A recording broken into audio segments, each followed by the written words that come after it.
आज भारत के मुसलमानों को भी यह तय करना है, जो आज भारत में रहते हैं, कि उनके असली पूर्वज कौन थे। इस्लाम धर्म का उदय 7वीं शताब्दी में हुआ था और इससे पहले भारत में केवल हिंदू, जैन और बौद्ध धर्म के लोग ही रहा करते थे और कोई धर्म के लोग यहां थे नहीं। लेकिन वर्ष 712 में पहली बार मोहम्मद बिन कासिम यमन से संयुक्त भारत के सिंध प्रांत पहुंचा, जो आज पाकिस्तान में है। उस समय मोहम्मद बिन कासिम ने सिंध पर अपना कब्जा कर लिया। इसके बाद 12वीं शताब्दी में दिल्ली सल्तनत की स्थापना हुई और मोहम्मद गौरी के अफगानिस्तान लौटने के बाद कुतुबुद्दीन ऐबक दिल्ली सल्तनत का बादशाह बना। ऐबक का जन्म मध्य एशिया में तुर्की भाषा बोलने वाले एक परिवार में हुआ था, इसलिए भारत के कुछ मुसलमान खुद को शायद ऐबक का वंशज मानते होंगे। हालांकि इसके बाद दिल्ली में वर्ष 1290 में खिलजी वंश की स्थापना हुई। एक और वंश आया, खिलजी वंश, और जलालुद्दीन खिलजी के बाद अलाउद्दीन खिलजी दिल्ली का शासक बना। फिर इसके बाद तुगलक वंश आया और 1325 से 1351 तक मोहम्मद बिन तुगलक ने दिल्ली पर राज किया। वर्ष 1412 में तुगलक वंश की समाप्ति हो गई और फिर सैयद तुगलक वंश की स्थापना हुई और फिर 1451 में लोदी वंश के शासकों ने दिल्ली पर राज किया, जो अफगानिस्तान से आए थे।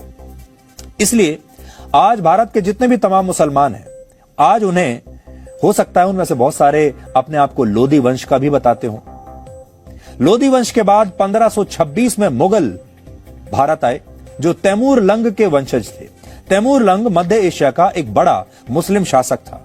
मुगल काल बाबर की ताजपोशी के साथ शुरू हुआ था और उसके बाद बाबर का पुत्र हुमायूं दूसरा मुगल बादशाह बना। हुमायूं के बाद अकबर, जहांगीर, शाहजहां और औरंगजेब का शासन आया। औरंगजेब के बारे में तो आजकल आप बहुत सुन ही रहे हैं और हमारे देश में बहुत सारे मुसलमान ऐसे हैं जो औरंगजेब को ही अपना पूर्वज मानते हैं।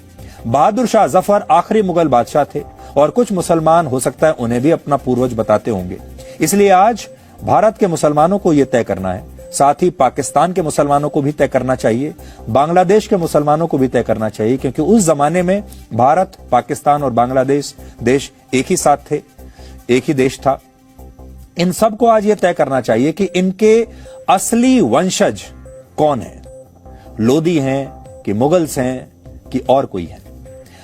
यह कुतुब मीनार पर अब तक का सबसे गहन विश्लेषण है जो आज हमने आपको दिखाया, और यह विश्लेषण तथ्यों पर आधारित है, इतिहास की सही जानकारियों पर आधारित है, एएसआई की रिपोर्ट पर आधारित है, ऐतिहासिक दस्तावेजों पर आधारित है, जिसमें हमने ग्राउंड जीरो पर जाकर खुद साक्ष्य इकट्ठा किए हैं। इसलिए आप चाहें तो इस विश्लेषण को अपने दोस्तों के साथ शेयर कीजिए, अपने परिवार के लोगों को फॉरवर्ड कर सकते हैं। उन्हें कुतुब मीनार का असली इतिहास आज आप बता सकते हैं, जो कि आपके स्कूल में और कॉलेजों में इतिहास की किताबों ने आपको कभी बताया नहीं, क्योंकि इस विश्लेषण में जो बातें हमने बताई हैं वो आपको इतिहास की किताबों में शायद पढ़ने को नहीं मिली होंगी। इसलिए आज हम चाहेंगे कि जब हम इतिहास को सही करने की इस परंपरा को शुरू कर रहे हैं, तो आपको ये विश्लेषण व्हाट्सएप के जरिए फॉरवर्ड कीजिए, फेसबुक पर शेयर कीजिए लोगों के साथ, या जिस भी सोशल मीडिया के जिस माध्यम पर आप हैं, आप इस विश्लेषण को अपने दोस्तों के साथ और समाज में अपने लोगों के साथ